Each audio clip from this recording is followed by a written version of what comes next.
بسم اللہ الرحمن الرحیم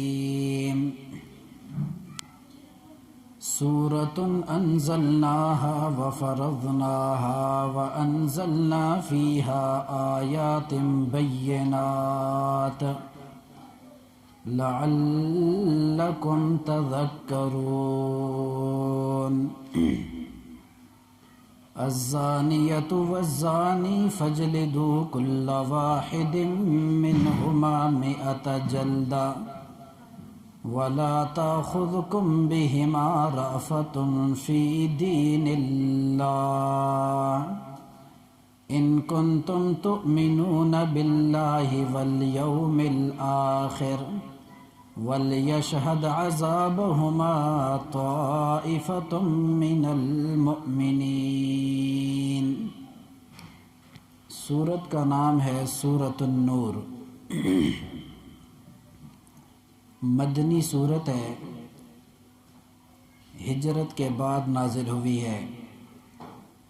ترتیب نزولی کے لحاظ سے 102 نمبر پر ہے اور سورۃ الحشر کے بعد نازل ہوئی ہے۔ ترتیب قرآنی کے لحاظ سے 24ویں نمبر پر ہے۔ اس سورت کے اندر آیات کی تعداد 64 ہے، رکوعات کی تعداد 9 ہے۔ اسی طرح اس سورت میں الفاظ کی تعداد 1316 ہیں، 1316، اور حروف کی تعداد 5980 ہے، یعنی 5980 حروف، 1316 الفاظ، 9 رکوعات اور 64 آیات پر یہ سورت مشتمل ہے۔ سورت کا ماقبل سورت کے ساتھ کئی وجوہات پر ربط اور تعلق ہے۔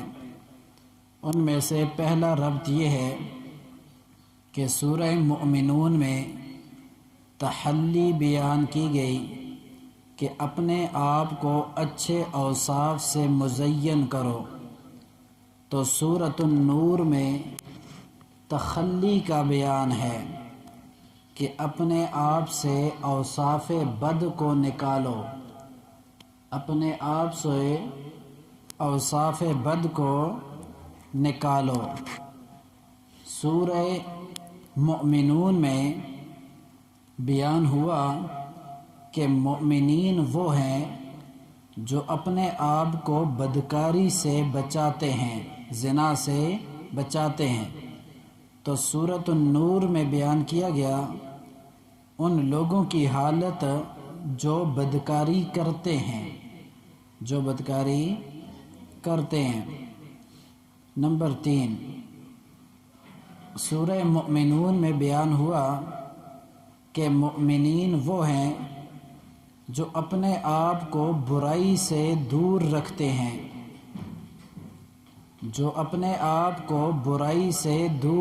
ہیں، تو سورہ نور میں ہے کہ مومن وہ ہے جو اپنے آپ کو بے حیائی سے بچاتے ہیں۔ بے حیائی سے بچانے کے طریقے کا ذکر ہے۔ سورہ نور میں مومنین کا بے حیائی سے بچانے کے طریقے کا ذکر ہے۔ یغضوا من ابصارہم، رستے پر چلو تو اپنی آنکھیں جھکا کے چلا کرو، آیت نمبر 29۔ نمبر 4، یہ سورہ مؤمنون میں تذکرہ کیا گیا ہے لا یفلح الکافرون، کہ کامیاب نہیں ہوتے کافر لوگ۔ تو سورہ نور میں وہ احکام ذکر کیے جاتے ہیں کہ جنہیں اگر بندہ اپنے اوپر جاری نہیں کرتا تو کامیاب نہیں ہوتا۔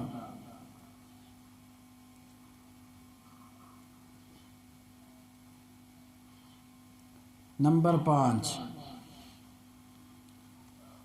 گزشتہ صورتوں میں انبیاء پر اعتراضات کا تذکرہ ہوا، تو سورہ نور میں الزام اور اعتراض نبی علیہ السلام کی زوجہ مبارک پر بیان کیا جاتا ہے۔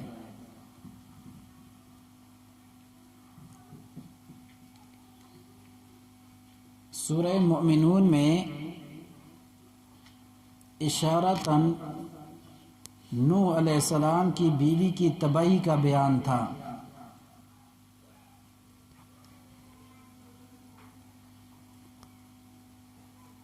تو سورہ نور میں نبی علیہ السلام کی بیوی کی صفائی کا ذکر کیا جاتا ہے۔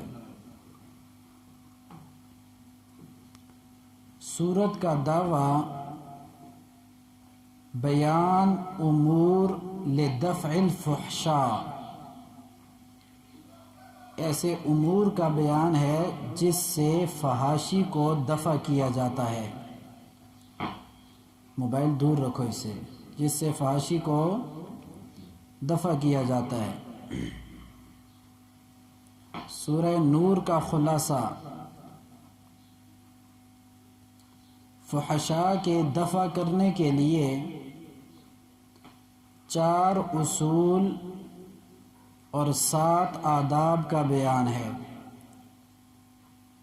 فحشاء کو دفع کرنے کے لیے، بے حیائی کو دفع کرنے کے لیے 4 قوانین اور 7 آداب کا بیان ہے۔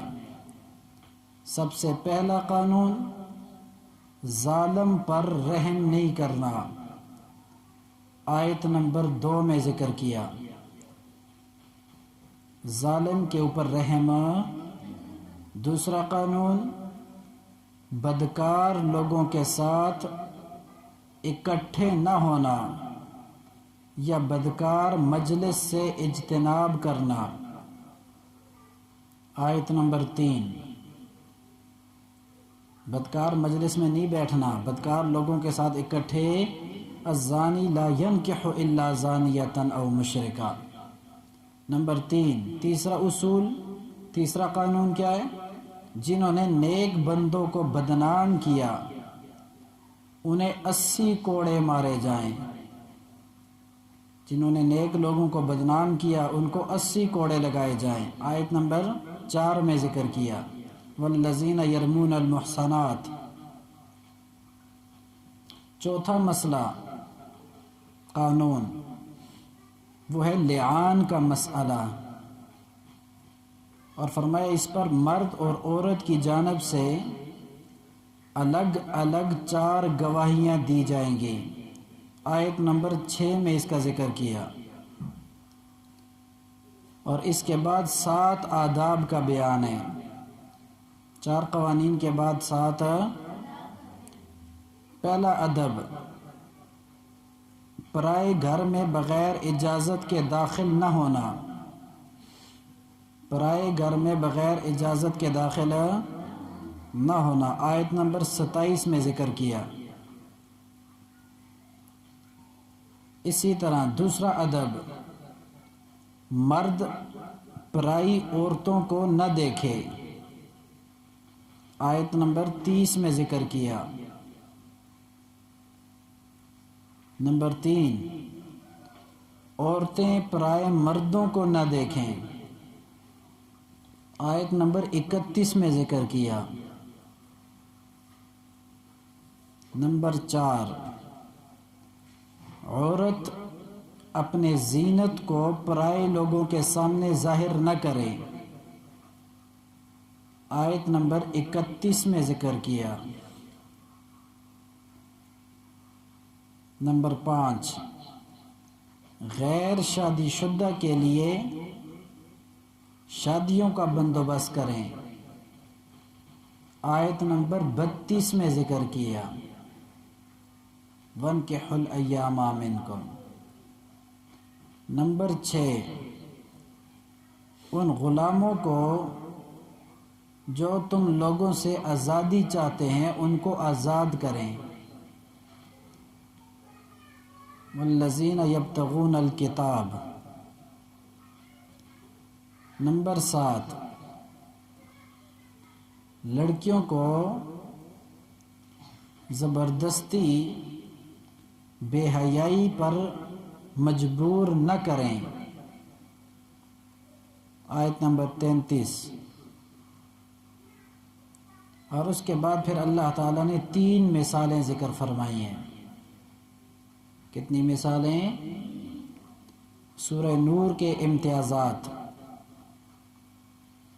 یہ صورت ممتاز ہے حضرت عائشہ کی پاکدامنی پر۔ یہ صورت ممتاز ہے ان لوگوں کے بیان پر جنہوں نے پاک لوگوں کو بدنام کیا، ان کو 80 کوڑے لگانے کے بیان پر۔ اسی طرح یہ صورت ممتاز ہے زناکار لوگوں کے ساتھ اکٹھے نہ ہونے پر۔ اسی طرح یہ صورت ممتاز ہے 100 کوڑے مارے جانے پر، بدکار کو 100 کوڑے مارے جانے پر۔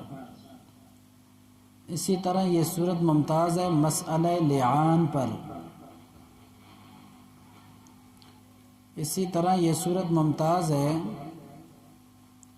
کہ جنہوں نے کسی پر تہمت لگائی اس کی گواہی ہرگز قبول نہ کی جائے، اس بیان پر۔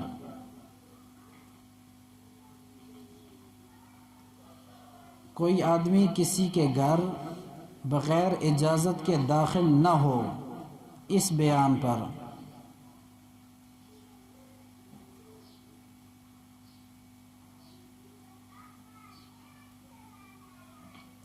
اور باقی آگے کچھ باتیں وہی ہیں جو پیچھے آپ کے سامنے خلاصے میں آداب ذکر کر دیے گئے، وہ سارے آداب جو ہیں وہ اس صورت کے امتیازات ہیں۔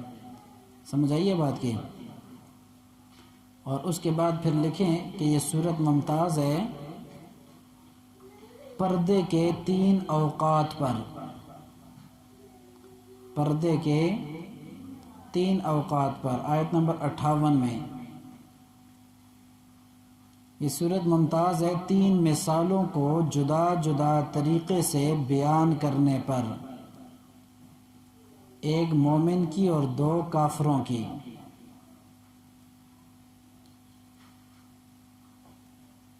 اور اسی طرح یہ صورت ممتاز ہے 3 قسم کے جانوروں پر جو زمین پر چلتے ہیں۔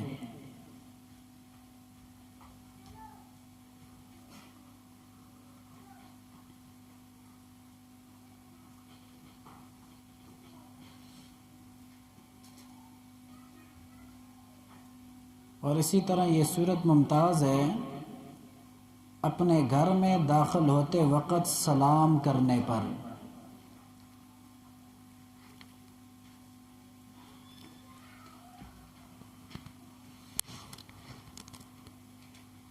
یہ صورت جو ہے 6 ہجری میں نازل ہوئی تھی، اس کی کچھ آیات، اور ایک واقعہ پیش آیا تھا جس کو واقعہ افک کہتے ہیں۔ جو کتابوں والے حضرات ہیں انہوں نے تو کئی دفعہ سنا ہوا ہے، اور جنہوں نے نہیں سنا تو میں مختصر آپ کے سامنے اس کا ذکر کرتا ہوں کہ قبیلہ بنی مصطلق کے لوگ اکثر اسلام دشمن کاروائیاں کرتے تھے۔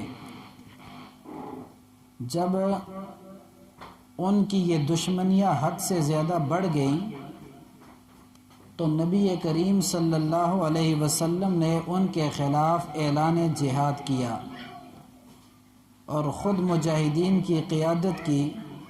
6 ہجری کا واقعہ ہے۔ تو نبی علیہ السلام جانے سے پہلے اپنی بیویوں میں قرآن اندازی کرتے اور کسی ایک بیوی کو ساتھ لے کر جاتے تھے۔ تو اس دفعہ حضرت عائشہ صدیقہ آپ کے ساتھ تھیں۔ تو واپسی پر ایسا واقعہ پیش آیا کہ قافلے نے ایک مقام پر رات کے وقت قیام کیا اور صبح سویرے حضرت عائشہ باہر نکلی تو ان کا ہار گم ہو گیا تھا۔ ایک روایت میں یہ ہے کہ وہ قضاء حاجت کے لیے گئی تھی اور ان کا ہار گم ہو گیا اور وہ واپس نہیں آئی، اور وہ وہاں پر ہار کی تلاش میں لگ گئیں۔ ادھر قافلے والوں نے روانگی کے وقت 4 آدمیوں نے حضرت عائشہ کے اس ہودج کو اٹھایا اور اونٹ پہ رکھ دیا حضرت عائشہ خود کہتی ہیں کہ اس دور میں ہمارا کھانا پینا بہت کم ہوتا تھا اور ہمارے جسم بہت زیادہ پتلے تھے، کمزور تھے، تو انہوں نے سمجھا کہ وہ اس کے اندر ہے اور اٹھایا، اس کے اوپر رکھ دیا اور اونٹ کو اٹھا کر روانہ کر دیا۔ نبی علیہ السلام کی عادت مبارکہ تھی کہ وہ جب قافلہ کسی جگہ روانہ کرتے تو ایک آدمی کو اس قافلے کے پیچھے چھوڑ دیتے تھے تاکہ وہ قافلے سے کوئی چیز گری پڑی ہو تو اس کو اٹھا کر ساتھ لے آئے۔ تو اس موقع پر نبی علیہ السلام نے حضرت صفوان ابن معطل کو اپنے قافلے کے پیچھے چھوڑا تھا، اور وہ پیچھے سے آئے۔ حضرت عائشہ کہتی ہے میں جب آئی دیکھا قافلہ نہیں ہے، میں پریشانی کے عالم میں درخت کے ساتھ ٹیک لگا کر بیٹھ گئی، اور میں نے سوچا کہ جب قافلے والے دیکھیں گے کہ میں نہیں ہوں گی تو وہ ضرور میرا پتہ کریں گے، لیکن میرے اوپر نیند کا غلبہ ہو گیا اور میں سو گئی۔ کہتی ہیں کہ تھوڑی دیر کے بعد صفوان ابن معطل آیا اور اس نے دیکھا اور مجھے پہچان گیا، کیونکہ پردے کے حکم سے پہلے اس نے مجھے دیکھا تھا، تو اس نے فوراً استرجاع پڑھا، انا للہ و انا الیہ راجعون۔ کہتی ہے میں نے یہ کلمہ صرف ان کی زبان سے سنا، اس کے علاوہ میں نے کوئی کلمہ ان کی زبان سے نہیں سنا۔ میں نے فوراً جاگی اور اپنے آپ کو ڈھانپا، اور ڈھانپ کر میں سیدھی ہو کر بیٹھ گئی، اور بیٹھنے کے بعد صفوان ابن معطل جو ہیں انہوں نے اپنا اونٹ میرے قریب لایا اور اسے بٹھایا، اور بٹھا کر مجھے اس کے اوپر سوار کیا۔ وہ خود آگے آگے ہو گئے اور میں اس کے اوپر بیٹھی ہوئی تھی، اور یہاں تک ہم دن چڑھتے وقت وہاں پہنچے، نبی علیہ السلام کو ہم نے پا لیا۔ اس وقت تک ان صحابہ نے ہودج نہیں دیکھا تھا۔ تو عبداللہ بن ابی چونکہ اس قافلے کے اندر تھا، تو کہتے ہیں انہوں نے جب دیکھا میں اور صفوان پیچھے سے آ رہے ہیں تو اس نے اپنی خباثت کو ظاہر کیا اور اپنے لوگوں کے اندر کچھ باتیں کرنے لگا، اور کہنے لگا کہ ایک مرد ہو، ایک عورت ہو، وقت بھی رات کا ہو، تو وہ کیسے ایک دوسرے کے بغیر رہ سکتے ہیں؟ اس قسم کی باتیں اس نے کی۔ تو جس نے خراب ہونا تھا وہ خراب ہو گیا۔ منافقین کی تو ایک جماعت بن گئی جنہوں نے اس پروپیگنڈے کو خوب اچھالا، لیکن اس کے اندر بدقسمتی سے 3 ایماندار بھی ملوث ہو گئے۔ ان میں سے ایک ہے حسان بن ثابت رضی اللہ تعالیٰ عنہ جو کہ شاعر ہیں، اور ایک عورت ہے حمنہ بن جہش رضی اللہ تعالی عنہا، اور تیسرے آدمی حضرت صدیق اکبر کے رشتہ دار ہیں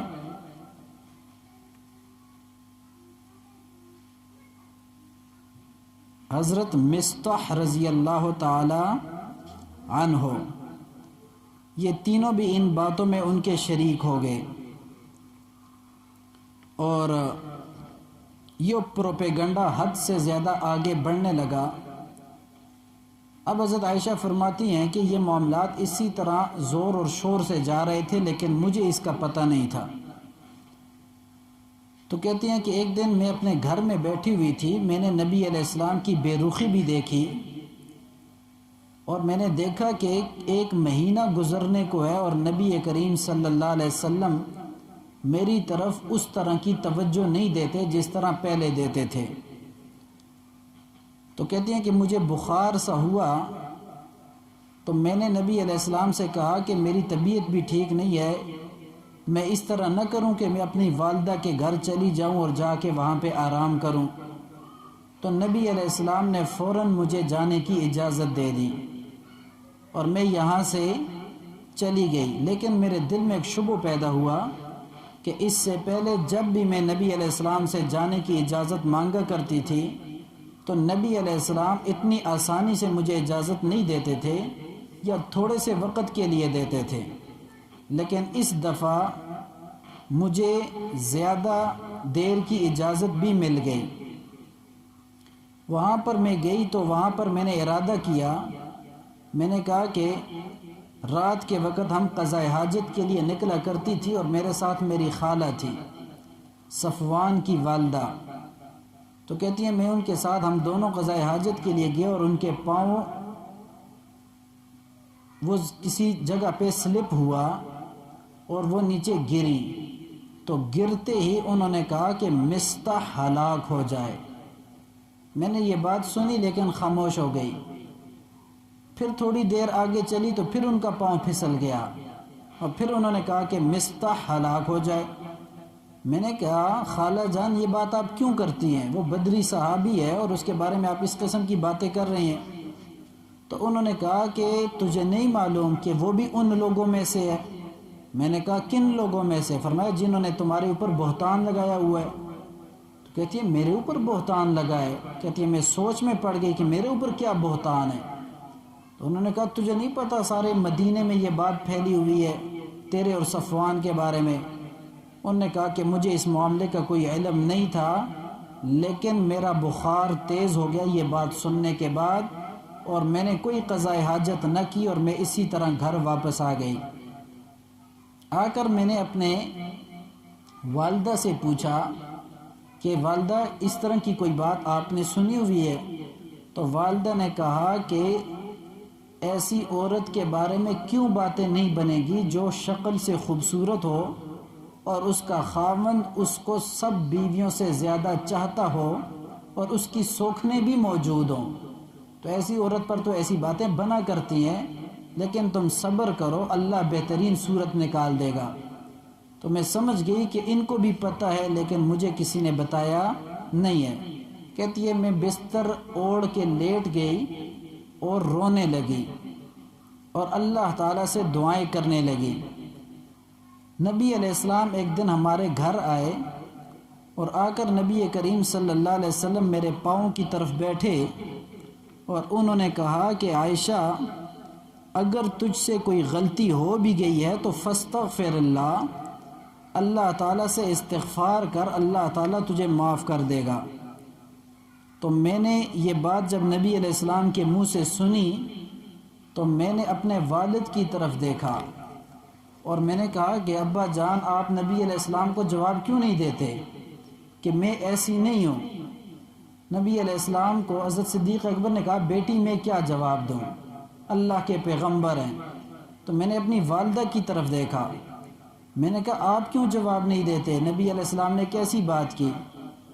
تو حضرت والدہ ان کی کہتی ہیں کہ میں نے بھی یہی کہا کہ میں کیا جواب دوں. میں نے برداشت کی یہ بات اور میں نے اپنا رخ تبدیل کیا اور میں رونے لگی اور روتے ہوئے میں نے یہ کہا کہ آج میں آپ کے سامنے وہ جواب دے رہی ہوں جو حضرت یوسف کے ابے نے اپنے بچوں کو دیا تھا.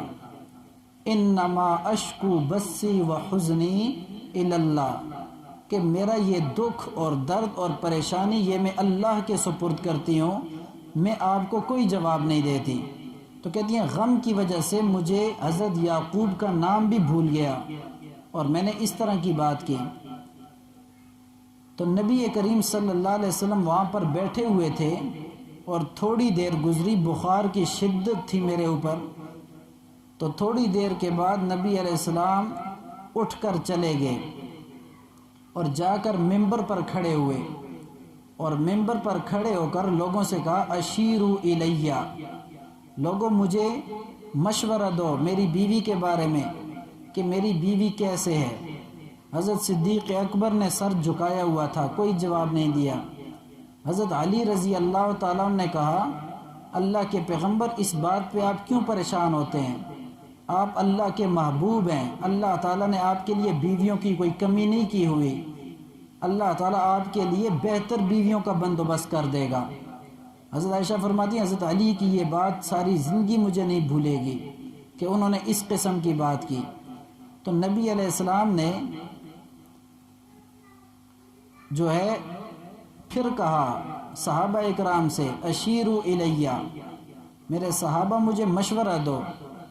تو حضرت عمر رضی اللہ تعالیٰ عنہ کھڑے ہوئے اور انہوں نے کہا اللہ کے پیغمبر مجھے یہ بتائیں کہ صدیق کی بیٹی سے آپ کا نکاح کس نے کروانے کا حکم دیا؟ تو نبی علیہ السلام نے انگلی اپنے اوپر آسمان کی طرف اٹھائی اور زبان سے کہا اللہ۔ تو پھر حضرت عمر نے فرمایا سبحانک ھذا بہتان عظیم، پاک ہے تیری ذات اے اللہ، سبحانک ھذا بہتان عظیم، پاک ہے تیری ذات اے اللہ، اور یہ بہتان ہے بہت بڑا۔ صحابہ سارے حیران ہو گئے کہ عمر کیا کہہ رہا ہے، پاکی پوچھی جا رہی ہے عائشہ صدیقہ کی، اور عمر پاکی بیان کر رہے ہیں کس کی؟ اللہ تعالیٰ کی۔ تو حضرت عمر نے وضاحت کی، فرمایا اللہ کے پیغمبر، اللہ کی ذات پاک ہے، زمین پر آپ کا وجود پاک ہے، وہ پاک ذات پاک بندے کے لیے کسی غلط عورت کا انتخاب نہیں کر سکتا۔ پاک ذات پاک بندے کے لیے کسی غلط عورت کا انتخاب نہیں کر سکتا۔ یا رسول اللہ، اگر آپ کی ذات پاک ہے جو کہ یقیناً پاک ہے، اور میرے رب کی ذات پاک ہے جو کہ یقیناً پاک ہے، تو پھر حضرت عائشہ کا دامن بھی پاک ہے، کیونکہ پاک ذات کسی پاک بندے کے لیے کسی گندی عورت کا انتخاب کر ہی نہیں سکتا۔ نبی علیہ السلام کا دل اس بات سے مطمئن ہوا، دل کے اندر خوشی جاگی، اور نبی علیہ السلام یہاں سے پھر حضرت عائشہ کے پاس گئے، وہاں پر بیٹھے ہوئے ہیں، اور پھر کہہ رہے ہیں حضرت عائشہ مجھے کچھ بتاؤ، تمہارے جسم میں کوئی ایسی بات ہو، کوئی ذہن میں بات ہو، میرے سامنے کرو۔ تو حضرت عائشہ رضی اللہ تعالی عنہ کہتی ہیں کہ میں نے کوئی جواب نہ دیا۔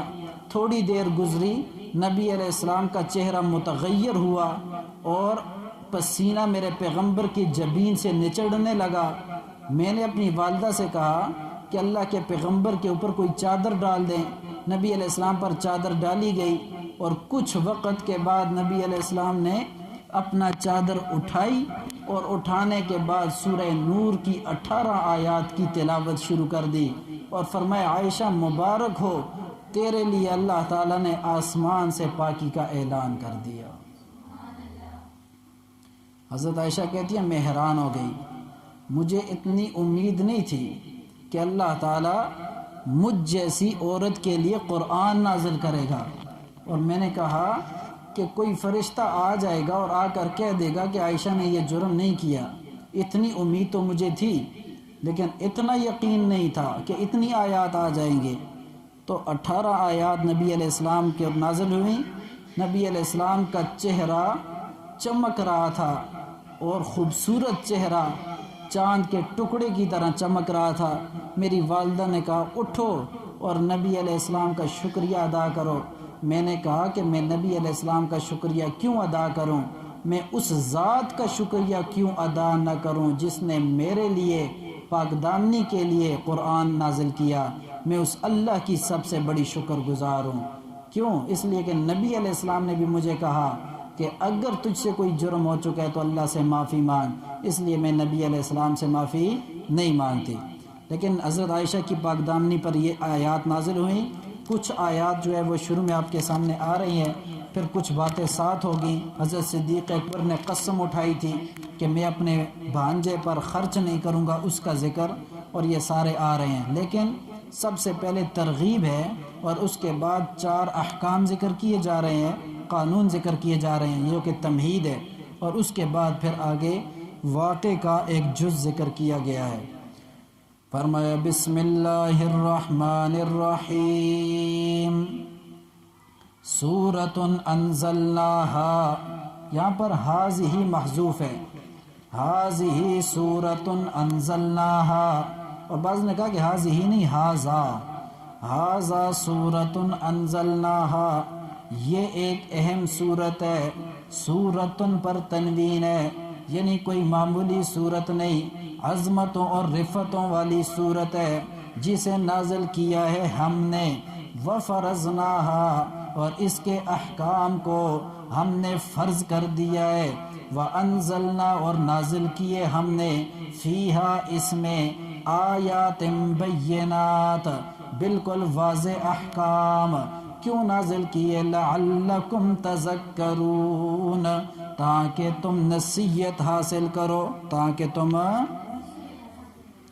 پہلا قانون ذکر کیا جا رہا ہے، فرمایا الزانیۃ والزانی، بدکاری کرنے والی عورت اور بدکاری کرنے والا مرد، فجلدوا کل واحد منہما مئۃ جلدہ، کوڑے مارو ہر ایک کو ان دونوں میں سے مئۃ جلدہ، کتنے کوڑے؟ 100 کوڑے. ولا تاخذکم بہما رأفۃ فی دین اللہ، اور نہ دامن گیرو، نہ تعلق بناؤ اس سلسلے میں رأفۃ ترس کھانے کے جذبے کو، نہ پکڑے تمہیں ترس کھانے کا جذبہ. یہ نہ ہو کہ جب تم اللہ کے اس حکم پر عمل کر رہے ہو اور تمہیں کسی کے اوپر ترس آ جائے اور تم اس کو کوڑے آرام سے مارنے لگو. تو فرمایا اس طرح کا کام تم نے نہیں کرنا، ترس نہیں آنا چاہیے. سمجھ آئیے بات کی. اور امام رازی رحمۃ اللہ علیہ فرماتے ہیں، حضرت حذیفہ کی روایت نقل کرتے ہیں، فرماتے ہیں نبی علیہ السلام نے فرمایا یا معاشر الناس اتقوا الزنا، اے انسانوں کی جماعت اب اس برائی سے بچو، کیونکہ اس میں 6 باتیں پائی جاتی ہیں، جن میں سے 3 کا تعلق دنیا سے اور 3 کا تعلق آخرت کے ساتھ ہے. دنیا کے متعلق 3 باتیں یہ ہیں کہ زانی آدمی کے چہرے کی رونق ختم ہو جاتی ہے، اس کے چہرے کے اندر رونق باقی نہیں ہوتی. اور دوسری بات فرمایا وہ محتاج رہتا ہے، محتاجگی اس کے اندر پائی جاتی ہے، دنیا کا مال اور متاع اس کے پاس ختم ہو جاتا ہے. اور تیسری چیز فرمایا اس کی عمر میں برکت ختم ہو جاتی ہے، یعنی ایسے آدمی کی اللہ تعالیٰ عمر سے برکت کو ختم کر دیتا ہے. اور آخرت کی خرابیاں یہ ہیں کہ اس پر اللہ کی ناراضگی نازل ہوتی ہے، اس کا حساب برا ہوتا ہے اور وہ جہنم کا شکار بنتا ہے. 3 کا تعلق دنیا سے اور 3 کا تعلق دنیا سے، اس کے چہرے کی رونق محتاجگی اسے پکڑ لیتی ہے. اور نمبر 3 خیر اور برکت اس کی عمر سے ختم ہو جاتا ہے.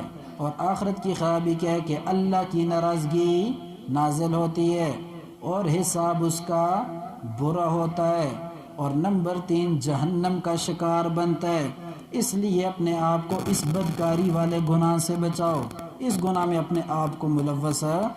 اور اگر اتنی سخت شرائط جو ذکر کی 100 کوڑے لگاؤ، تو فرمایا ان 100 کوڑوں کے اندر تم نے کیا کرنا ہے؟ نرمی نہیں کرنی.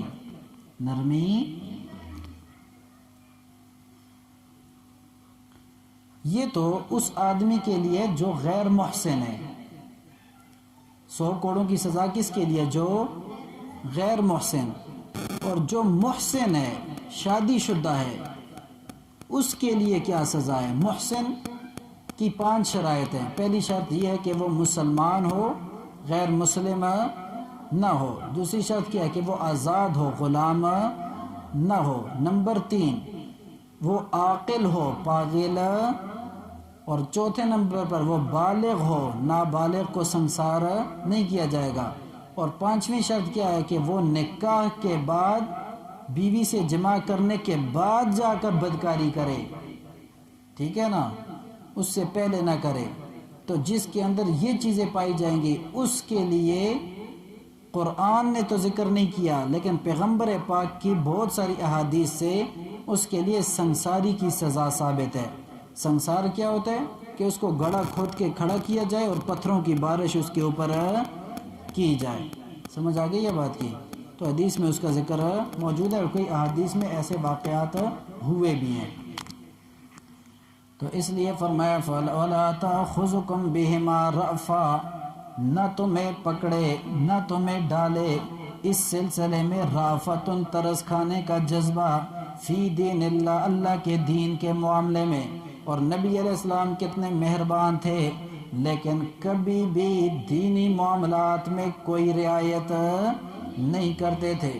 جب نبی علیہ السلام کے پاس فاطمہ نامی عورت کو لایا گیا کہ چوری کی ہے اس نے، تو نبی علیہ السلام کے پاس حضرت اسامہ رضی اللہ تعالیٰ عنہ، جو میرے نبی کا منہ بولا پوتا ہے، اس کو لایا گیا بطور سفارش اور کہا گیا کہ اس کو سزا نہ دیں۔ تو نبی علیہ السلام نے فرمایا کیا تم اللہ کے حدود کے بارے میں میرے اوپر سفارش کرتے ہو؟ لو سرقت فاطمہ ابن محمد لقطعت یدہا، اگر محمد کی بیٹی فاطمہ بھی چوری کرتی تو میں اس کے بھی ہاتھ۔ سمجھ آئیے بات کی؟ یہ اللہ کا قانون ہے، میرا قانون تو ہے نہیں۔ تو اللہ کے قوانین میں یہود ہیرا پھیری کرتے تھے، اور آج کا مسلمان بھی اس میں کیا کرتا ہے؟ ترس تمہیں نہ آئے، یہ سزا دیتے ہوئے ترس نہیں آنا چاہیے۔ ان کنتم بشرطے کہ ہو تم ایمان رکھنے والے باللہ، اللہ تعالیٰ پر، والیوم الآخر اور آخرت کے دن پر، ولیشہد عذابہما طائفہ اور چاہیے کہ مشاہدہ کریں اس سزا کا طائفۃ من المؤمنین، مؤمنوں میں سے ایک گروہ، یعنی یہ سزا تم نے چھپ چھپا کر نہیں دینی۔ کوڑے جب لگاؤ گے تو چوک میں کھڑے کر کے لگانا ہے، چوک میں کھڑا کرو گے تو تب باقی لوگ عبرت حاصل کریں گے نا۔ اگر آپ کسی کمرے میں چھپا کر اسے کوڑے لگائیں گے تو پھر تو لوگ عبرت حاصل نہیں کریں گے۔ اس لیے فرمایا مشاہدہ کرنا چاہیے، حاضر ہونے چاہیے اس سزا کے وقت مسلمانوں کی ایک جماعت، صحیح تکڑی جماعت حاضر ہونا چاہیے۔ قانون نمبر 2، الزانی لا ينکح الا زانیۃ او مشرکہ، بدکاری کرنے والا مرد نہ نکاح کرے الا زانیۃ، مگر بدکاری کرنے والی عورت سے، او مشرکتن یا مشرکہ عورت سے، یعنی بدکاری کرنے والا مرد اسے چاہیے کہ وہ نکاح کرے بدکاری کرنے والی عورت سے یا مشرکہ عورت سے، پاک دامن عورت کے ساتھ اس کو نکاح کرنے کی اجازت نہیں ہے۔ تو یہ حکم چاہیے کہ اس کے لیے آیا ہوا ہے، اسے چاہیے کہ وہ ایسے بندے سے شادی کرے۔ سمجھ آئیے بات کی؟ یہ نہیں ہے کہ جس طرح آج کل لوگ سمجھتے ہیں، کہتے ہیں جی فتویٰ لگانے میں تو مسلمان بڑے ماہر ہیں نا، کہتے ہیں فلاں آدمی بدکار ہے تو کہتے ہیں اس کی گھر والی بھی ایسی ہوگی، بھائی گھر والی کا کیا قصور ہے؟ سمجھ آئیے بات کی؟ یا عورت بدکار ہے تو کہتے ہیں یہ مرد بھی تو کم کرتا ہوگا کیونکہ خبیث کے لیے خبیث ہی ہے۔ سمجھ آئیے؟ یہ اللہ تعالیٰ حکم دے رہے ہیں کہ زانی مرد جو ہے وہ اسے نکاح کرنا چاہیے اس عورت سے جو کہ زانیہ ہو یا اس عورت سے جو کہ مشرکہ ہو۔ تو دوسری بات بھی نکتے کی بتانے لگا ہوں، اللہ نے زانیہ عورت اور مشرکہ کو ایک ساتھ ملا دیا۔ ہم تو زنا کو بہت بڑا سمجھتے ہیں لیکن مشرک کو بڑا، شرک کو بڑا نہیں سمجھتے۔ رشتہ دیتے ہوئے کسی نے آج تک یہ نہیں پوچھا کہ بھائی تو جس کے لیے رشتہ مانگ رہا ہے وہ مشرک تو نہیں، یا اس نے یہ تو نہیں پوچھا کبھی کہ یہ مشرک تو، یہ شرک والی بات کوئی نہیں پوچھتا۔ بدکاری پوچھیں گے، کہیں گے ماحول ہم پتہ کریں گے جی آپ کا بیٹا کیسا ہے، آپ کی بیٹی کیسے ہے، اس کی چلن کیسی ہے، اٹھنا بیٹھنا کن کے پاس ہے، لیکن یہ نہیں پوچھیں گے کہ اس کا عقیدہ کیا ہے۔ حالانکہ قرآن کہتے ہیں کہ زانی اور مشرک یہ دونوں برابر ہیں، زانی اور مشرک، تو ان دونوں کی سب سے پہلے آپ کو باتیں پوچھنی چاہیے۔ سمجھ آئیے بات کی کہ ایسا بندہ تو نہیں ہے۔ اچھا، سورہ مائدہ کی آیت نمبر 38 میں فرمایا کہ وَالسَّارِقُ وَالسَّارِقَةُ فَاقْطَعُوا أَيْدِيَهُمَا، سمجھ آئیے بات کی؟ وہاں پر وَالسَّارِقُ وَالسَّارِقَةُ ذکر کیا یا نہیں کیا؟ ٹھیک ہے نا؟ اور زنا کا معاملہ آیا تو فرمایا الزانیۃ، عورت کو پہلے ذکر کیا، بدکاری والے معاملے میں عورت کو پہلے ذکر کیا، چوری والے معاملے میں مرد کو پہلے ذکر کیا۔ مطلب کیا ہے؟ تو دو وجوہات کی وجہ سے ایسا ہوا۔ پہلی وجہ کہ بدکاری میں زیادہ تر ہاتھ ہوتا ہے عورت کا. عورت اگر بدکاری نہ کرنا چاہے تو مرد اس سے زبردستی نہیں کر سکتا. اور چوری کے اندر عورتیں کمزور ہوتی ہیں اور مرد کیا ہوتے ہیں؟ تکڑے ہوتے ہیں. تو اس لیے وہاں پر مرد کا ذکر پہلے کیا. سمجھ آ گئی یہ بات کی؟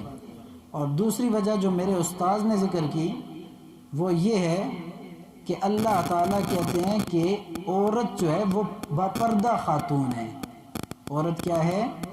باپردہ خاتون ہے. تو اللہ تعالیٰ فرماتے ہیں الزانیۃ، زنا کرنے والی عورت، بدکاری کرنے والی عورت، اس کو شرم آنی چاہیے کہ باپردہ خاتون ہے اور باپردہ ہونے کے باوجود وہ گندا کام کرتی ہے. اسے شرم آنی چاہیے اور اپنے پردے کا خیال رکھنا چاہیے. اس لیے عورت کو پہلے ذکر کر دیا. سمجھائیے؟ مرد کے لیے بھی گناہ ہے لیکن مرد اتنا باپردہ نہیں رہتا، عورت باپردہ رہتی ہے. تو فرمایا عورت تجھے شرم آنی چاہیے، تو یہ کیسا کام کر رہی ہے. سمجھ آ گئی یہ بات کی؟ اور والسارق، مرد کو جو مذکر ذکر کیا چوری والے معاملے میں، وہ اس لیے کہ مرد کو بھی شرم دلائی جا رہی ہے کہ اے انسان، اے مذکر، تو ہٹا کٹا طاقتور ہے، کما کے کیوں نہیں لاتا جو چوریاں کر رہا ہے؟ شرم آنی چاہیے تمہیں. چوری کیوں کر رہا ہے؟ تمہیں چوری نہیں کرنی چاہیے بلکہ تمہیں گھر کے لیے حلال رزق کما کے لانا چاہیے. سمجھ آئیے بات کی؟ تو دونوں میں شرم دلائی جا رہی ہے. بدکاری والے معاملے میں عورت کو شرم دلائی جا رہی ہے اور چوری والے معاملے میں مرد کو شرم دلائی جا رہی ہے کہ اے مرد، ہٹا کٹا ہے، موٹا ہے، تازہ ہے، جا کر کما کے لا، کیوں چوریاں کرتا ہے؟ شرم نہیں آتی تمہیں؟ اور عورت کو کہا جا رہا ہے عورت تو پردے والی عورت ہے، تجھے تو اپنے نفس کا خیال کرنا چاہیے. تجھے شرم نہیں آئی کہ تو نے اپنا صدر کسی غیر کے سامنے کھول دیا؟ نہیں سمجھ آئی؟ تو فرمایا الزانی لا ينکح الا زانیۃ او مشرکا. زانی عورت جو ہے، زانی مرد جو ہے، نہیں نکاح کرنا چاہیے اسے مگر زانیہ عورت سے اور مشرکہ عورت سے. والزانیۃ، اور زانیہ سے، لا ينکحها الا زان او مشرکہ. زانیہ جو عورت ہے اس کے لیے بھی یہ لائق نہیں کہ وہ نکاح کرے مگر زانی مرد سے اور مشرک مرد سے. کیوں؟ اس لیے کہ یہ مشرک اور زانی جو ہے وہ حرم ذالک علی المؤمنین، حرام کر دیا گیا ہے ان سے، ان کو نکاح کرنے سے، علی المؤمنین، کس پر؟ مومنوں پر. مومن آدمی کو ایسے لوگوں سے اپنے آپ کو بچانا چاہیے اور ایسے لوگوں سے اپنا زندگی کا سفر شروع نہیں کرنا چاہیے. اپنے آپ کو ایسے بدکار لوگوں سے بچانا چاہیے. کیوں؟ اس لیے کہ جنس خراب ہوتی ہے، نسل خراب ہوتی ہے، نفس خراب ہوتا ہے، آگے اولاد خراب پیدا ہوتی ہے. اس لیے یہ ساری خرابیاں آتی ہیں، اپنے آپ کو بچانا چاہیے. قانون نمبر 3، حد قذف. والذین یرمون المحصنات، وہ لوگ جو تہمت لگائیں پاک دامن عورتوں پر، جس طرح کہ حضرت عائشہ پر تہمت لگائی. ثم لم یاتوا باربعۃ شہداء، اور پھر وہ نہ لا سکے اس پر 4 گواہ، اس پر نہ لا سکے.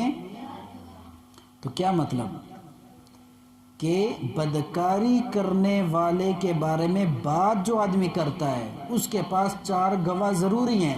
نہیں ہوں گے تو 80 کوڑے اسے لگائے جائیں گے، حد قذف لگائی جائے گی. سمجھ آ گئی یہ بات کی؟ جس آدمی نے کسی عورت اور مرد کے بارے میں کہا کہ یہ بدکار ہیں تو وہ اکیلا اپنی آنکھوں سے بھی دیکھ لے تب بھی وہ لوگوں کے سامنے اسے بیان نہیں کر سکتا، عدالت میں جا کر بیان داخل نہیں کر سکتا. وجہ کیا ہے؟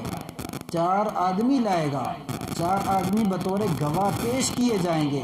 یہاں تک کہ مرد نے اپنی بیوی کے ساتھ کسی غیر مرد کو دیکھ لیا تب بھی اس کی گواہی اس وقت قبول ہوگی جب 4 گواہ پیش کرے گا. سمجھ آئیے؟ ورنہ لعان کیا جائے گا. سمجھ آئیے بات کی؟ ورنہ لعان کیا جائے گا. لعان کی صورت آگے آ رہی ہے، لیکن اس کو بدنام ثابت کرنے کے لیے 2 آدمیوں کے لیے 4 گواہ ہونا ضروری ہیں. 1 سے کام نہیں چلے گا، 2 سے کام نہیں چلے گا، 3 سے نہیں. 3 آدمی بھی اٹھ کر آ جائیں اور کہیں کہ ہم نے اپنی آنکھوں سے دیکھا ہے تو ان کی گواہی قرآن کہتا ہے قبول نہیں جب تک کہ 4 آدمی مکمل اور وہ چاروں آدمی صحیح ایماندار آدمی ہو، انہوں نے کبھی جھوٹ نہ بولا ہو۔ ایسے آدمیوں کی گواہی کیوں؟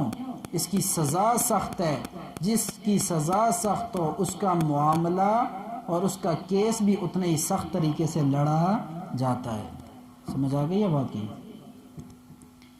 ثم لم یاتوا باربعۃ شہداء، پھر وہ نہ لا سکیں اس پر 4 گواہ، تو فجلدوا 80 جلدہ، تو کوڑے مارو انہیں 80 کوڑے۔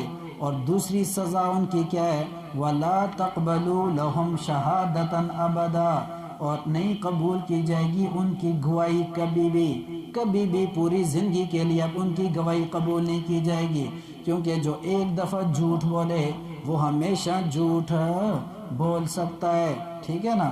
وَأُولَئِكَ هُمُ الْفَاسِقُونَ، اور یہی لوگ فاسق ہیں، إِلَّا الَّذِينَ تَابُوا، مگر وہ لوگ جنہوں نے توبہ کی، من بعد ذالک، اس قذف کے حد کے بعد، وَأَصْلَحُوا، اور اپنی اصلاح کی، تو فَإِنَّ اللَّهَ غَفُورٌ الرَّحِيمٌ، یقیناً اللہ تعالیٰ معاف کرنے والا اور رحم کرنے والا ہے۔ یہ اختلافی مسئلہ ہے کہ کیا اللہ تعالیٰ جو یہاں پر ذکر کر رہے ہیں اس کی گواہی قبول نہیں کی جائے گی، تو إِلَّا الَّذِينَ تَابُوا، کیا توبہ کرنے کے بعد ان کی گواہی پھر قبول ہو جائے گی؟ سمجھ آ گئی ہے بات کی؟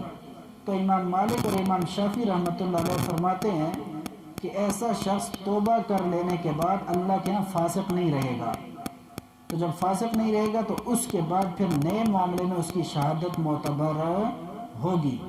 لیکن امام اعظم ابو حنیفہ رحمۃ اللہ علیہ اور ابراہیم نخعی، سعید ابن جبیر، عبد الرحمن ابن زید، حسن بصری، ابن سیرین، سعید ابن مسیب، یہ سارے حضرات کہتے ہیں کہ توبہ کر لینے کے بعد قذف کا سزا یافتہ آدمی فاسق تو نہیں رہے گا، معافی اسے مل جائے گی، لیکن شہادت اس کی کبھی قبول نہیں کی جائے گی، لہم شہادتاً ابدا۔ سمجھ آئیے؟ فاسق نہیں رہے گا، اللہ کے کاغذوں میں مومن بن سکتا ہے، لیکن گواہی اس کی پھر بھی قبول نہیں کی جائے گی۔ والذین یرمون ازواجہم، قانون نمبر 4، حد لعان، کسی آدمی نے اپنی بیوی کے ساتھ بدکار مرد کو دیکھا یا کسی نے اسے کہہ دیا اور اسے ظاہری طور پر شک پڑ گیا، گواہ پورے نہیں ہیں، اب کیا کیا جائے؟ ایسی بیوی کے ساتھ کیسے رہا جائے؟ رہنے کا دل نہیں کرتا، بیوی کے ساتھ بدکاری کرتے ہوئے اس نے کسی کو دیکھ لیا، تو اللہ تعالیٰ نے اس کا قانون ذکر کیا، مسئلہ ذکر کر دیا، تاکہ صحابہ اس معاملے میں بھی پریشان نہ ہو۔ صحیح حدیث ہے، اس قسم کا واقعہ حضرت سعد ابن عبادہ کا ملتا ہے رضی اللہ تعالی عنہ۔ اس نے عرض کیا، حضرت اگر کسی شخص نے اپنی بیوی کو غیر مرد کے ساتھ دیکھا اور غلط صورت میں دیکھا تو کیا وہ گواہ تلاش کرتا رہے گا یا تلوار لے کر اس کا سر قلم کر دے گا؟ نبی علیہ السلام نے انصار مدینہ کی طرف دیکھا اور فرمایا، دیکھو تمہارا سردار کیا کہہ رہا ہے، کیسی باتیں کر رہا ہے، یہ بہت باغیرت آدمی ہے، باغیرت، بڑا غیرت مند ہے، حالانکہ میں اس سے زیادہ غیرت مند ہوں، اور اللہ تعالی ہم دونوں سے بڑھ کر غیرت مند ہے۔ تو وہ پریشان ہو گئے، جانے لگے۔ اللہ تعالیٰ نے اوپر سے یہ حکم نازل کر دیا اور فرمایا، والذین یرمون ازواجہم، والذین یرمون ازواجہم، وہ لوگ جو الزام لگائیں اپنی بیویوں پر، ولم یکن لہم شہداء، اور نہ ہو ان کے پاس گواہ، الا انفسہم، سوائے اپنی ذات کے، تو فشہادت احدہم، تو گواہی ان میں سے ہر ایک کی ہوگی، گواہی ان میں سے ہر ایک کی ہوگی، اور وہ گواہی کیا ہے؟ 4 شہادات باللہ، کہ 4 مرتبہ شہادت دیں، باللہ، اللہ کی قسم کے ساتھ، اللہ کی قسم اٹھا کر 4 مرتبہ ہر آدمی ان میں سے گواہی دے گا، یعنی میاں بھی دے گی اور بیوی بھی، میاں بھی دے گا اور بیوی بھی دے گی، اور کیا کہیں گے؟ انہ لمن الصادقین، کہ بے شک وہ اپنی الزام میں سچے ہیں۔ مرد کہے گا کہ جو الزام میں نے لگایا یہ سچا ہے، عورت کہے گی جو الزام اس نے لگایا یہ جھوٹا ہے اور میں سچی ہوں۔ والخامسۃ، اور پانچویں بار کہے کہ ان لعنت اللہ علیہا، اللہ کی لعنت ہو اس آدمی پر، ان کان من الکاذبین، اگر وہ جھوٹا ہو۔ یہ سمجھ آئیے بات کی؟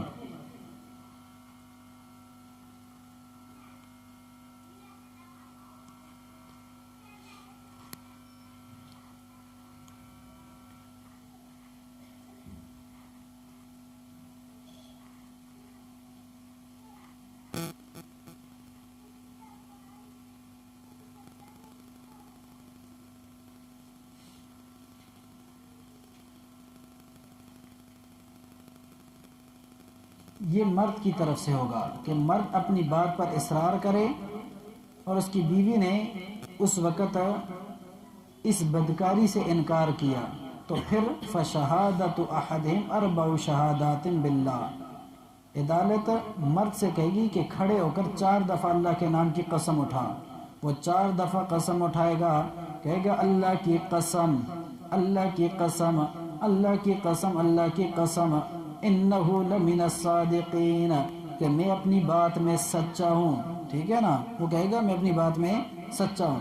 اور 5ویں دفعہ کہے گا والخامسۃ ان لعنت اللہ علیہا ان کان من الکاذبین، کہ اللہ کی لعنت ہو میرے اوپر اگر میں اپنی بات میں جھوٹا ہوں۔ تو 5 قسمیں اٹھانے کے بعد وہ شخص بری ہو جائے گا، اس پر کوئی حد جاری نہیں ہوگی۔ اس کے بعد حاکم عورت کی طرف متوجہ ہوگا اور پوچھے گا کہ کیا تو خاوند کی طرف سے لگائے گئے الزام کو تسلیم کرتی ہے؟ اگر وہ گناہ کا اقرار کرے تو اسے رجم کرنے کی سزا دی جائے گی۔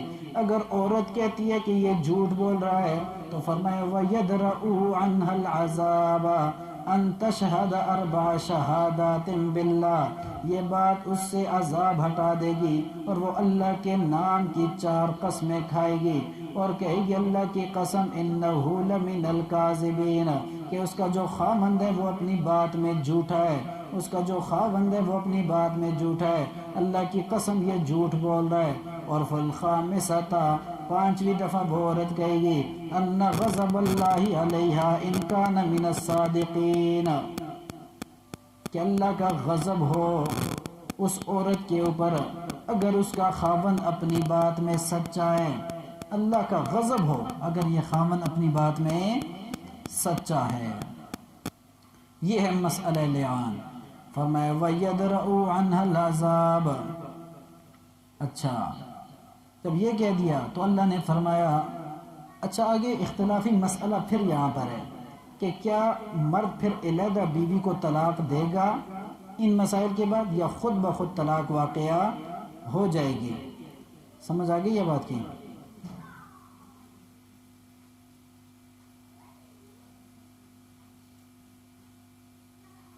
تو اس کے اندر اختلاف ہے۔ کہتے ہیں قاضی کا فیصلہ یہ ہوگا کہ میاں بیوی میں جدائی واقع ہو جائے گی، یعنی طلاق بائن واقعہ ہو جائے گی۔ اور امام شافعی رحمۃ اللہ علیہ یہ فرماتے ہیں کہ اس لعان کے بعد قاضی کو فیصلہ کرنے کی ضرورت نہیں۔ پہلی صورت امام اعظم ابو حنیفہ کی ہے، وہ کہتے ہیں کہ پھر قاضی فیصلہ کرے گا کہ دونوں کے درمیان جدائی ہے، لیکن امام شافعی رحمۃ اللہ علیہ فرماتے ہیں نہیں، بلکہ خود بخود جدائی کیا ہو جائے گی؟ جی واقعہ ہو جائے گی، ان کا کوئی تعلق اب آپس میں باقی نہیں رہے گا۔ سمجھ آ گئی یہ بات کی؟ اللہ نے فرمایا وَلَوْلَا فَضْلُ اللَّهِ عَلَيْكُمْ وَرَحْمَتُهُ، اور اگر نہ ہوتا اللہ کا فضل تمہارے اوپر اور اس کی رحمت نہ ہوتی تو پھر تم اسی طرح زندگی گزارتے، تمہیں بڑی تکالیف سے زندگی گزارنی پڑتی۔ سمجھ آئیے بات کی؟ لیکن وَأَنَّ اللَّهَ تَوَّابٌ حَكِيمٌ، بے شک اللہ تعالیٰ بڑا توبہ قبول کرنے والا اور حکمت والا ہے کہ اس نے تمہارے لیے حکیمانہ قانون پیدا کر دیا۔ ان الذین جاءوا بالافک، وہ جو واقعہ میں نے ذکر کیا اس کو اپنے ذہن میں رکھیں۔ فرمایا بے شک وہ لوگ جو گھڑ کر لائے ہیں بہتان، عصبۃ، یہ ایک جتھا ہے، منکم، تم میں سے، تم میں سے ایک جتھا ہے، اگر وہ منافقین کی جماعت ہے تب بھی وہ تو کلمہ گو مسلمان تھے، اور اگر وہ مؤمنین کے 3 بندے ہیں تو وہ تو ہے ہی مومن۔ تو فرمایا کہ وہ ایک جتھا ہے۔ لا تحسبوہ شرا لکم، مت سمجھو تم اس واقعے کو، مت گمان کرو تم اس واقعے کے بارے میں شرا لکم کہ وہ شر لانے والا ہے آپ کے لیے۔ آپ اس واقعے کو اپنے حق میں شر والا نہ سمجھو، نقصان دہ نہ سمجھو، بل ہوا خیر لکم، بلکہ وہ تمہارے حق میں بہتر ہے۔ لکل امرئ منہم مکتسب من الاسم، ہر ایک شخص کے لیے ہے ان میں سے اتنی سزا جتنا کمایا اس نے گناہ۔ جتنا بھی گناہ بندے نے کمایا، جتنا بھی اس معاملے کو اٹھایا، جتنا لوگوں کے سامنے اس نے پھیلایا، اس آدمی کو اتنا ہی گناہ ملے گا۔ والذی تولی کبرہ، اور وہ جس نے ذمہ داری اٹھائی تہمت کے ایک بڑے حصے کی، منہم ان میں سے، مراد اس سے عبداللہ ابن ابی ابن سلول ہے جس نے اس واقعے کو اٹھایا، تو فرمایا لہو عذاب علیم، اس کے لیے عذاب عظیم ہے۔ والذین سے جملہ الگ ہے، سمجھ آئیے بات کی؟ والذین سے جملہ اوپر والے لوگوں میں سے جتنے لوگوں نے جتنی بھی بات کی ان کو ان کے حصے کا گناہ ملا، اور جس نے اس واقعے کو اٹھایا اس کے لیے تو بہت بڑا عذاب ہے، یعنی عبداللہ بن ابی جو ہے اس کے لیے بڑا عذاب ہے، اس کے لیے کوئی چھوٹ نہیں ہے۔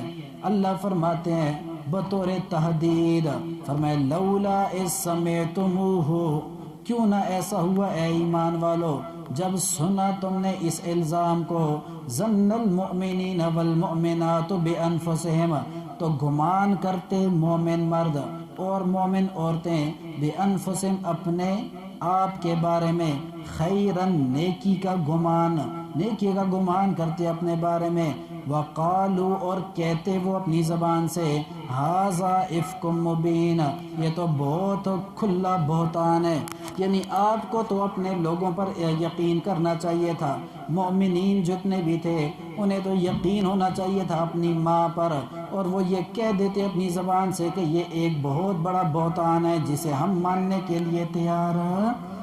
دوسری بات، لولا جاءوا علیہ باربعۃ شہداء، کیوں نہیں لائے ہو تم اس الزام پر 4 گواہ، فاذ لم یأتوا بالشہداء، جبکہ نہیں لا سکے وہ گواہ، فاولئک عند اللہ هم الکاذبون، تو یہ لوگ اللہ کے نزدیک تو بہت زیادہ جھوٹے ٹھہرے، یہ تو اللہ کے نزدیک بڑے جھوٹے ہیں، سمجھ آئیے کہ یہ گواہ پیش نہ کر سکے۔ تیسری بات، وَلَوْلَا فَضْلُ اللَّهِ عَلَيْكُمْ وَرَحْمَتُهُ، کیوں نہ ہوا تم پر اللہ کا فضل، اور اگر نہ ہوتا تمہارے اوپر اللہ کا فضل، وَرَحْمَتُهُ، اور اس کی رحمت نہ ہوتی، فِي الدُّنْيَا وَالْآخِرَةِ، دنیا میں اور آخرت میں، تو لَمَسَّكُمْ، تمہیں پہنچتا، فِيمَا أَفَضْتُمْ فِيهِ، اس الزام کی وجہ سے، افضتم فیہ، جسے تم پھیلاتے ہو، کیا پہنچتا، عذاب عظیم، بہت بڑا عذاب تمہیں پہنچتا۔ لیکن اے ایمان والو تمہارے اوپر اللہ کا فضل ہے، میں نے آپ کو پہلے کہہ دیا، والذی تولی کبرہ، یہ الگ جملہ ہے، سمجھ آئیے بات کی، اور باقی سارے جملے ایک ساتھ ہیں۔ ایمان والوں میں سے جو شریک ہوئے، فرمایا یہ کام تم نے کیوں نہیں کیا، یہ کیوں نہیں کیا، یہ کیوں نہیں کیا، لیکن یہ اللہ کا فضل ہے جو تمہارے اوپر فضل کر کے تمہیں پاک کر رہا ہے اس دنیا کے اندر، سمجھ آئیے بات کی۔ اگر اس کی رحمت اور فضل نہ ہوتا تو تمہیں عذاب عظیم وہی ملتا جو ابی ابن سلول کے لیے اوپر اعلان کیا گیا ہے، سمجھ آئیے بات کی۔ اذ تلقونہ بألسنتکم، جب تم اسے لے رہے تھے ایک دوسرے سے، تلقا کہتے ہیں کہ ایک دوسرے کی طرف بات پھیلانا، سنی سنائی بات آگے ذکر کرنا، تو اذ تلقونہ، جب تم اسے پھیلا رہے تھے، بألسنتکم، اپنی زبانوں پر، یعنی زبان در زبان منتقل کر رہے تھے، میں نے ایک سے کی، اس نے دوسرے سے کی، اس نے تیسرے سے کی، وَتَقُولُونَ بِأَفْوَاهِكُمْ، اور کہہ رہے تھے تم اپنے منہوں سے وہ بات، مَا لَيْسَ لَكُمْ بِهِ عِلْمٍ، جس کا تمہیں علم نہیں تھا، کیا مطلب، جس کے دلیل تمہارے پاس کوئی بھی موجود نہیں تھی، وَتَحْسَبُونَهُ اور سمجھ رہے تھے تم اسے ہیناً ایک معمولی سی بات، بڑی آسان بات سمجھ رہے تھے، حالانکہ وَهُوَ عِندَ اللَّهِ عَظِيمٌ، حالانکہ وہ اللہ کے نزدیک بہت بڑی بات تھی، وہ اللہ کے نزدیک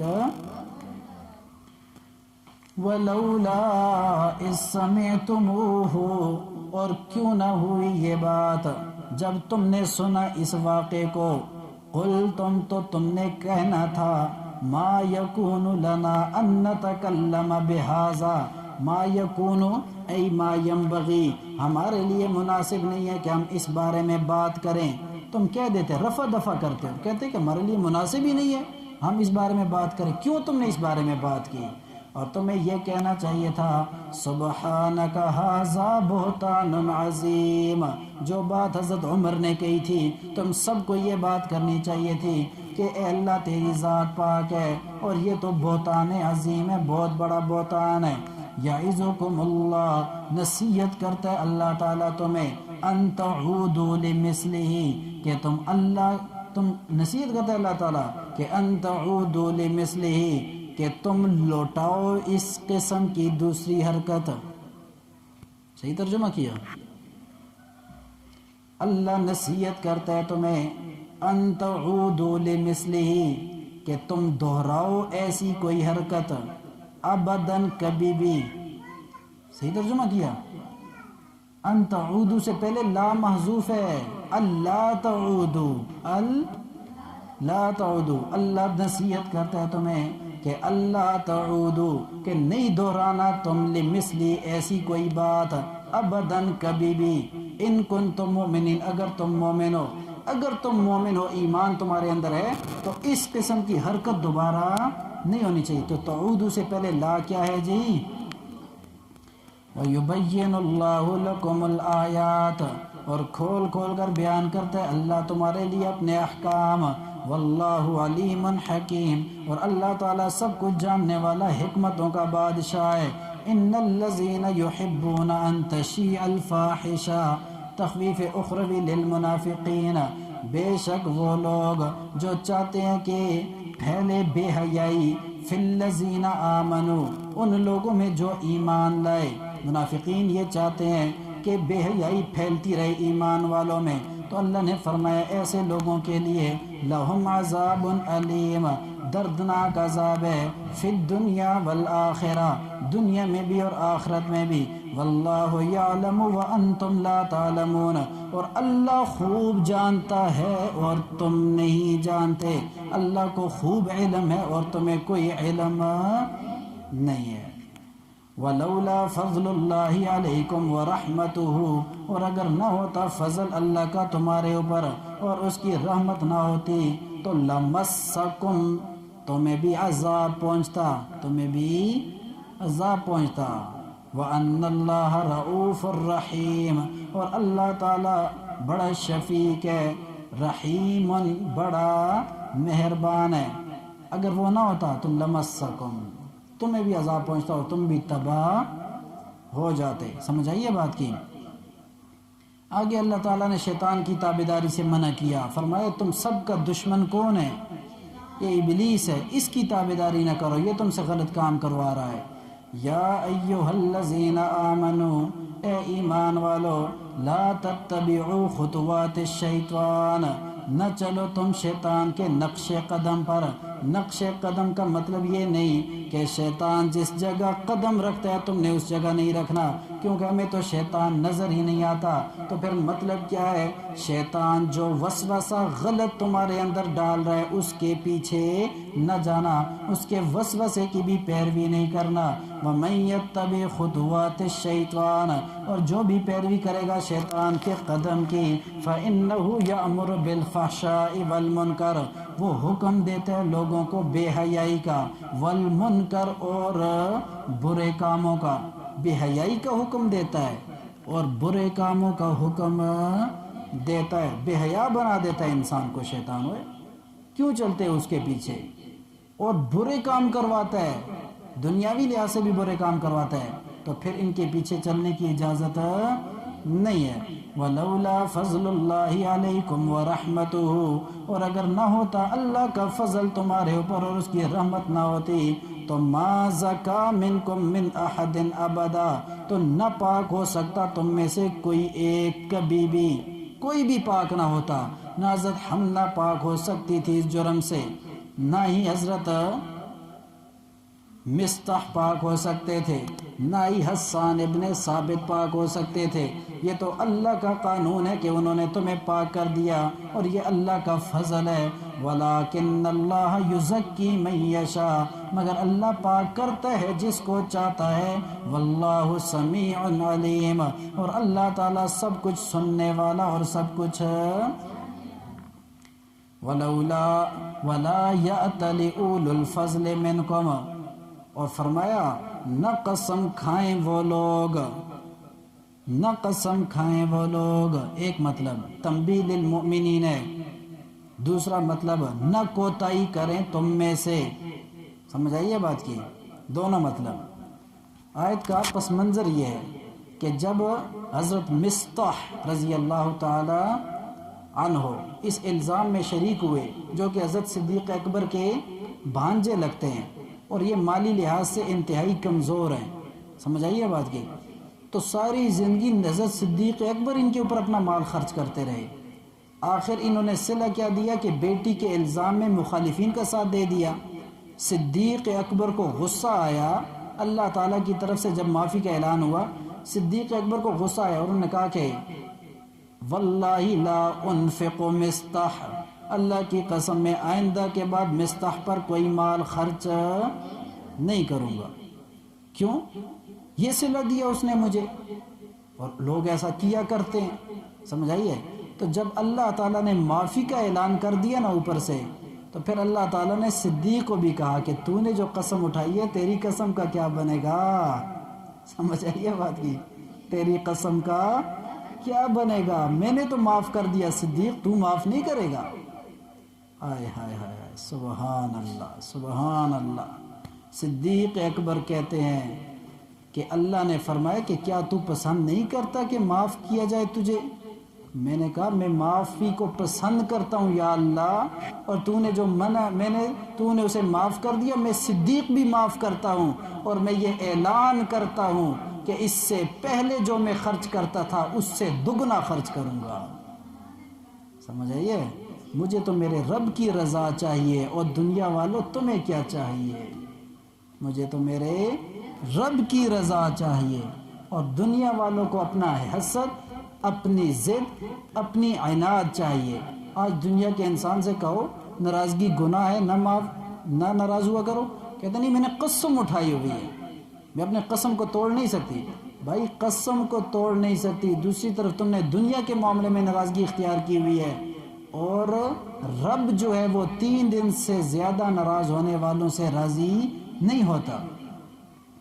تو اللہ کے لیے کچھ کام کرنے ہوتے ہیں، کچھ کام انسان کس کے لیے کرتا ہے؟ اللہ تعالیٰ کے لیے کرتا ہے۔ اور دوسری بات کہ اگر آپ نے کسی معاملے میں قسم اٹھا لی اور وہ کام جائز نہیں تھا اور اس سے دوسرا کام بہتر تھا، تو قسم کو توڑنا واجب ہے، بہتر کام پر عمل کرنا ضروری ہے، سمجھ آئیے۔ صدیق نے قسم اٹھائی، اللہ نے فرمایا قسم توڑ اور اچھے کام پہ عمل کر، بہتر کام کو انسان چھوڑا نہیں کرتا وہ صدیق اکبر، سمجھ آئیے بات کی۔ تو قسم غلط کام پہ اگر اٹھا لی تو قسم کو توڑنا چاہیے نا، اور نظر بھی اگر غلط مانی ہے تو اس نظر کو بھی توڑنا چاہیے اور قسم کا کفارہ دینا چاہیے۔ اس دن یہ کہہ رہی ہے یمان کی والدہ کہ اس دن ایک عورت آئی، دروازہ کھٹکھٹایا اور کہنے لگی کہ میں نے یہ نظر مانی ہوئی ہے کہ میرے بیٹے کا اگر فلاں کام ہو گیا تو میں سارے گھروں سے بھیک مانگ کے صدقہ کروں گی، پتہ نہیں اس طرح کی کوئی بات ہے ملتی جلتی۔ تو یہ بھیک مانگ کے صدقہ کرنا یہ تو ہے ہی گناہ، سمجھ آئیے۔ اور بھائی بیٹا تمہارا بھرتی ہوا یا جو کچھ ہوا، لوگوں کا کیا قصور ہے اس میں کہ لوگوں سے تو 20-20 روپے مانگ رہی ہے؟ یہ تو نظر ہی غلط ہے، سمجھ آئیے بات کی۔ تو ایسی قسم کو توڑنا چاہیے اور اس کے بدلے میں قسم کا کفارہ ادا کرنا چاہیے۔ تو فرمایا وَلَا يَأْتَلِ أُولُو الْفَضْلِ مِنْكُمْ. سبحان اللہ. ایک اور بات کرتا ہوں اپنے استاذ کی. میرے شیخ کہتے ہیں کہ اللہ تعالیٰ اپنے صحابہ کی پریشانی برداشت نہیں کرتا. اللہ تعالیٰ اپنے صحابہ کی پریشانی برداشت نہیں کرتا. سبحان اللہ. حضرت مصطح کو اللہ نے معاف کر دیا، صدیق نے معاف نہ کیا. مصطح فرش پہ پریشان ہو گئے، یا اللہ میرے گھر کا خرچہ تو صدیق چلایا کرتے تھے، اب تو انہوں نے بھی قسم اٹھا لی، اب میرے اوپر کون خرچ کرے گا؟ اللہ نے فرمایا میرے صحابی پریشان نہ ہو، جب میں نے تجھے معاف کر دیا تو صدیق بھی تمہیں معاف کر دے گا. صدیق بھی معاف کر دے گا. میں صدیق کے دل کو جانتا ہوں، صدیق کا دل کیسا ہے. سمجھ آئیے بات کی. اللہ اکبر. وَلَا يَأْتَلِ أُولُو الْفَضْلِ مِنْكُمْ. نہ قسم کھاؤ میرے نہ قسم کھائے اولو الفضل صاحب فضل لوگ، منکم تم میں سے، مالدار لوگ قسم نہ اٹھائیں، والساتی اور صاحب حیثیت لوگ، ان یؤتوا اولی القربا. ان یؤتوا سے پہلے بھی لا محذوف ہے، ای اللہ یؤتوا اولی القربا، کہ وہ نہیں دیں گے اپنے قرابت داروں کو، والمساکین اور مساکین کو، والمہاجرین فی سبیل اللہ اور اللہ کے راستے میں ہجرت کرنے والوں کو، اور اللہ کی کتاب پہ قربان جاؤں. اور مصطح وہ صحابی ہے جو قریبی رشتہ دار بھی ہے صدیق کا، جو مسکین بھی ہے اور اللہ کے راستے میں ہجرت کرنے والا بھی ہے.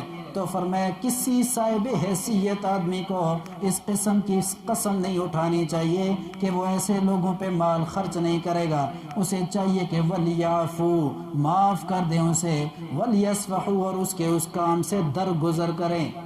ہائے ہائے ہائے، یہ کوئی چھوٹی بات تھی؟ ہاں یا رسول اللہ کیسے درگزر کروں؟ مجھے تو یہ بات سکون سے رہنے ہی نہیں دیتی. میری لخت جگر اور میری پیغمبر محبوب کی بیوی پر اس نے الزام لگایا ہے، کیسے درگزر کروں؟ اللہ نے فرمایا درگزر کرنا ہی پڑے گا. اگر زندگی گزارنی ہے، مجھے راضی رکھنا ہے تو درگزر کرنا پڑے گا. تو اس لیے دنیا کے معاملات میں بھی کسی بات کو پکڑ نہ لیا کرو. سمجھ آئیے. خاص طور پر میں بیویوں سے کہتا ہوں، عورتوں سے، اور جو ابھی تک نہیں بنی، مستقبل میں انشاءاللہ اللہ ان کو سکون کی زندگی نصیب کرے، تو اس وقت بھی شوہر کے معاملے میں کسی ایک بات کو غیرت کی وجہ سے پکڑ نہ لیا کرو. قرآن کیا کہتا ہے؟ وَلْيَعْفُوا وَلْيَصْفَحُوا. ٹھیک ہے نا؟ معاف کر دیا کرو، درگزر کر دیا کرو، ایک دوسرے کے معاملات ختم کر دیا کرو، اس میں آگے بڑھا نہ کرو. جتنا اسے درگزر نہیں کرو گے، 7 سال گزر جائیں گے، 7 سال کے بعد پہلے سال والی بات یاد کرائے گی، اور تو نے وہ نہیں کیا تھا. اور بھائی خدا کے بندو، مرنے والے مر گئے، جینے والے جی گئے. سمجھ آئیے. اس کے بعد میرے 7 سالوں میں 7 بچے ہو گئے، لیکن کریلیاں گل پھلی نہیں. سمجھ آئیے بات کی. یہ ہے وَلْيَعْفُوا وَلْيَصْفَحُوا. اور قرآن کس چیز کا حکم دیتا ہے؟ وَلْيَعْفُوا، درگزر کیا کرو. بھائی زندگی تو نے اگر گزارنی ہے تو پرانی باتیں بھول کر اگلے سٹیپ پہ قدم رکھا کرو. جو لوگ پرانے کو کھودتے رہتے ہیں، کھریدتے رہتے ہیں، وہ آگے زندگی میں بڑھ نہیں سکتے. سمجھ آئیے بات کی. سب کے لیے یہ قانون ہے. عورت تھوڑی سی بیمار ہوتی ہے، مولوی صاحب کے پاس آتی ہے، کہتے ہیں مولوی صاحب جب شادی ہوئی نا، اس وقت سے کہانی شروع ہو جائے گی. شادی ہوئی نا تو پہلے دوئے دڑے اس میں ساگ کھلایا ہے. واہ جی واہ، چلو جی پہلا حملہ یہ ہو گیا. پھر مولوی صاحب اگے چل کے عید آئی نا، اس میں ایجا ترکے دا جوڑا دیتا جڑا لنڈے دی ماسی بھی نہیں پان دی. چل جی دعا، ٹھیک ہے نا. تیسرا اعتراض، پھر جب میرا بچہ ہوا نا، اس نے خوشی نہیں منائی. چوتھا، پھر میری بیٹی ہوئی تو اس نے مجھے تھپڑ لگائے، بیٹی کیوں ہوئی؟ ساری باتیں شروع سے گن کر بتائے گی. تو ایسی زندگی کی ہر موڑ یاد کرنے والی عورت اپنی زندگی میں کبھی بھی آگے بڑھ نہیں سکتی. قرآن کا حکم کیا ہے؟ قرآن کہتا ہے وَلْيَعْفُوا وَلْيَصْفَحُوا. صدیق اکبر نے اپنی لخت جگر بیٹی پر لگنے والے الزام کو کیا کر دیا؟ معاف کر دیا، درگزر کر لیا. اور کیا کہا الا تحبون ان یغفر اللہ لکم، کیا نہیں پسند کرتے تم یہ بات کہ معاف کرے اللہ تمہیں؟ اللہ نے فرمایا اے صدیق کیا تو یہ پسند نہیں کرتا کہ اللہ تجھے معاف کرے؟ صدیق کہتے ہیں میں نے پوچھا یا رسول اللہ واقعی اللہ نے میرا نام لیا ہے؟ فرمایا جی ہاں۔ تو حضرت صدیق کہتے ہیں میں نے مستح کو معاف کر دیا، میں پہلے سے زیادہ خرچ اسے دوں گا۔ کیوں؟ اس لیے کہ واللہ غفور الرحیم، اللہ معاف کرنے والے اور رحم کرنے والے ہیں۔ ان الذین یرمون المحصنات الغافلات، بے شک وہ لوگ جو تہمت لگاتے ہیں پاک دامن عورتوں پر، الغافلات سبحان اللہ، ایسی عورتوں پر جو بے خبر ہوتی ہیں، المؤمنات جو مومنہ ہوتی ہیں۔ واہ میرے اللہ، حضرت عائشہ کو اللہ نے محصنات بھی کہا، غافلات بھی کہا، مؤمنات بھی کہا، کتنی زبردست بات ہے، سمجھ آئیے بات کی؟ پاک دامن بھی ہے، اس نے اپنے دامن کو کبھی گندا نہیں کیا، بدنام بھی نہیں ہوئی۔ دوسری بات الغافلات، اس عورت پر کیسے الزام لگ سکتا ہے جسے اس بے حیائی کے بارے میں علم ہی کبھی نہیں ہوا؟ وہ تو ان چیزوں سے بے خبر ہے، وہ تو اتنی پاک دامن ہے، اسے تو ان چیزوں کا علم ہی نہیں ہے، اسے تو اس گناہ کا شبہ بھی نہیں ہے، اس کے دل میں کبھی ایسی بات پیدا ہی نہیں ہوئی، وہ تو اتنی بے خبر ہے۔ المؤمنات، اور مومنہ عورتوں پر، جو کائنات کی سب سے بڑی مومنہ ہے اور ہماری ماں ہے۔ جو بھی آدمی ایسے لوگوں پر الزام لگائے گا اور پھر الزام پہ کھڑا ہو جائے گا تو لعنوا فی الدنیا والآخرہ، لعنت کی گئی ہے ان پر دنیا میں بھی اور آخرت میں بھی۔ وَلَهُمْ عَذَابٌ عَظِيمٌ، اور ایسے لوگوں کے لیے بہت بڑا عذاب ہے۔ یوم تشہد علیہم، اس دن جب گواہی دیں گے اس کے خلاف، علیہم اس کے خلاف، السنتہم اس کی زبانیں، وایدیہم اس کی زبان، وایدیہم اور ان کے ہاتھ، وارجلہم اور اس کے پاؤں، بما کانوا یعملون ان کرتوتوں کی وجہ سے جو وہ کرتے رہے۔ جو وہ کیا کرے گا اس دن جب اس کے خلاف اس کی زبان گواہی دے گی کہ یا اللہ اس نے اپنی زبان سے یہ جھوٹ بولا تھا، یا اللہ اس کے ہاتھ گواہی دے رہے ہیں، یا اللہ یہ جھوٹا ہے، اس کے پاؤں گواہی دیں گے، تو پھر کیا کرے گا؟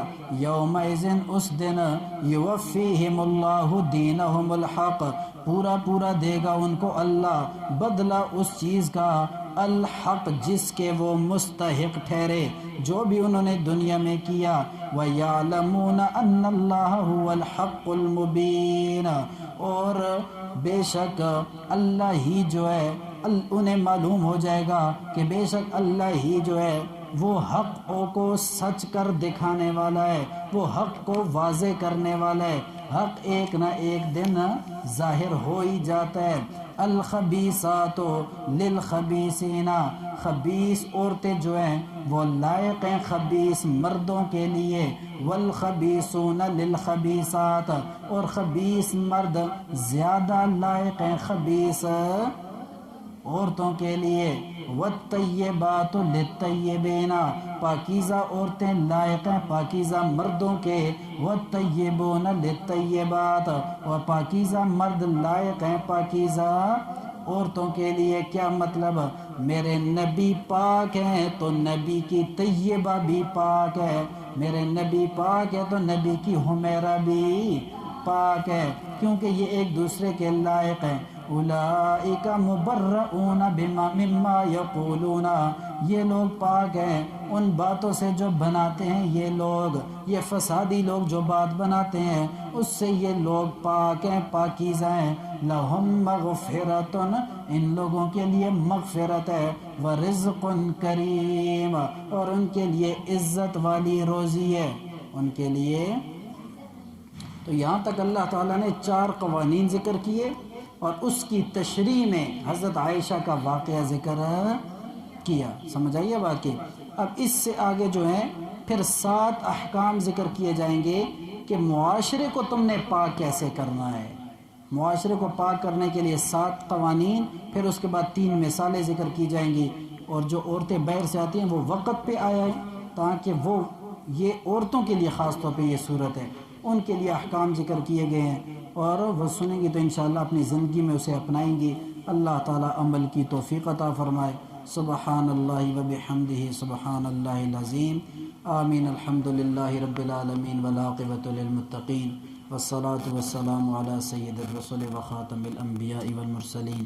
یا اللہ جو کچھ ہم نے پڑھا سنا اس پر عمل کرنے کی توفیق عطا فرما۔